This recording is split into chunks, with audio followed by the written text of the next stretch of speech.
सिंधुदुर्ग जिल्ह्यामध्ये आज दुपारनंतर जोरदार पावसाला सुरुवात झालेली आहे। जर बघितलं तर सिंधुदुर्ग जिल्ह्यातील कणकवलीमध्ये जोरदार पाऊस पडतोय। मी आता आहे कणकवलीत आणि कणकवलीची ही दृश्य आहे।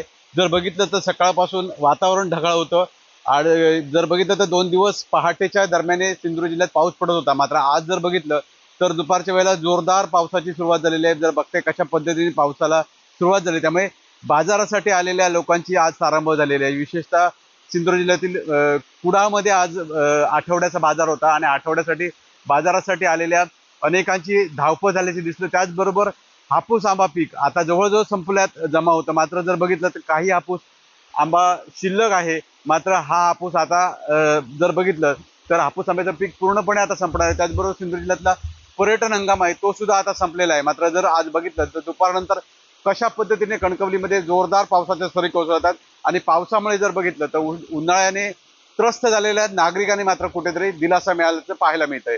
विकास गावकर, TV9 मराठी, सिंधुदुर्ग, कणकवली।